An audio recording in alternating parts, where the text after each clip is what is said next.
Roselyne Bachelot a retrouvé sa liberté de ton. Son expérience au sein du ministère de la Culture, l'intéressait a décidé de la raconter dans un livre, 682 jours, Le bal des hypocrites, paru aux éditions Plomb. Ce jeudi 5 janvier, elle était justement l'invitée de cet avou pour faire la promotion de cet ouvrage qui fourmille d'anecdotes.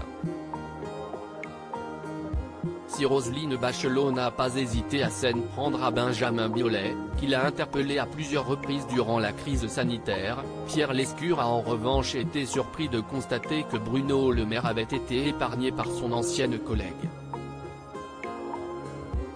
Les meilleurs bons mots, vous les attribuez à Bruno Le Maire. Et là, j'ai été étonné, a commenté le chroniqueur de cet avou. Son interlocutrice a alors tenu à défendre l'actuel ministre de l'économie. Bruno est quelqu'un de très fin, très intelligent et très cultivé. Ça tout le monde le sait, a-t-elle déclaré en préambule.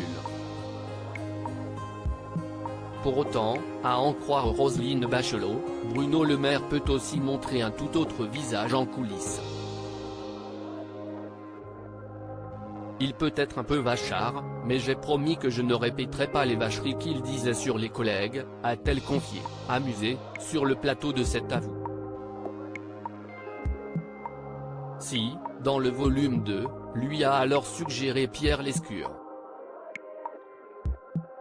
Alors, le ministre de l'économie et des finances a-t-il du souci à se faire ou peut-il compter sur la parole de son ancienne collègue du ministère de la Culture ?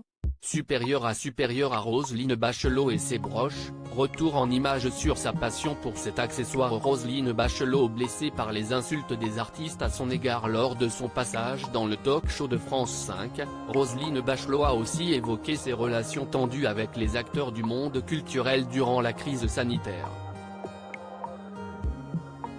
Comme elle y fait référence dans son nouveau livre, l'ancienne ministre de la Culture a regretté le double langage de certaines personnalités suite à la fermeture des lieux culturels.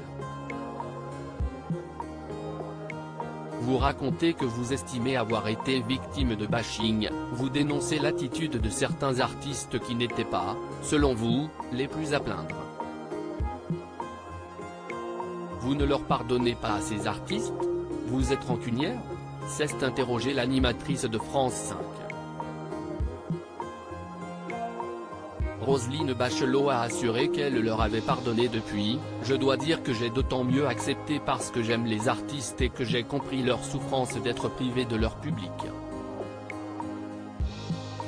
Ce n'est pas qu'une question d'argent, un artiste, ça vit pour son public, pour ce contact physique avec le public, a-t-elle souligné, ajoutant néanmoins que certains artistes ont tenu des propos injustes. À bon entendeur. Crédit photo, capture d'écran France 5.